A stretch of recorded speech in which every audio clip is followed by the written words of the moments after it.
Before you take that first hill on any roller coaster or any other ride at Cedar Point this summer, did you know there are around-the-clock teams of mechanics making sure you do it safely? And they are the true daredevils of amusement rides. Channel 3's Dave Summers does some hang time with them. The thrill of high speeds, sharp turns, and daring descents are what drives hundreds of thousands of visitors to Cedar Point each year. Exciting, thrilling, glad to be back.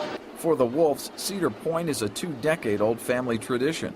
Mother Ruth Batts remembers early visits like yesterday. I always told them it was their reward for good grades, but it was Mother wanting to come just as much as the kids. These towers of steel, monuments to speed and fear, would be nothing more than modern art without the expertise and daring of ride mechanics like Greg Spears. We're looking at all the mechanicals, the cables, the wheels, the rollback track, the track itself, and the structure. We're at the top of the Millennium Force, which is over 300 feet above the park. Wind speeds can get up to 50 miles per hour here. Despite that, ride mechanics are required to do their inspections daily. The goals are passenger safety and no shutdowns during the park's open hours. Spears is among 3 maintenance crews covering the park 24 hours a day.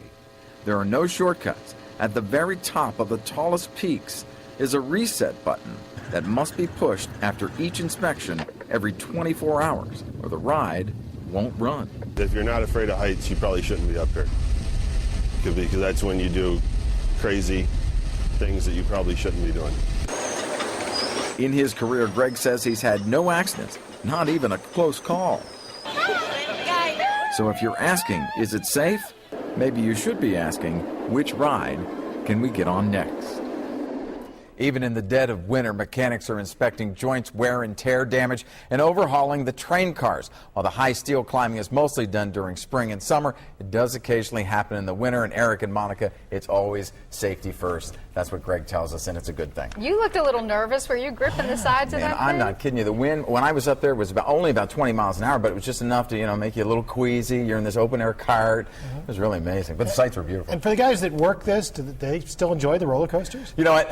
That's what Greg says. Greg says he does really enjoy it, but what he really enjoys is watching his kids on these coasters, and that should tell you just how safe he really thinks they are, because he lets them ride them. So.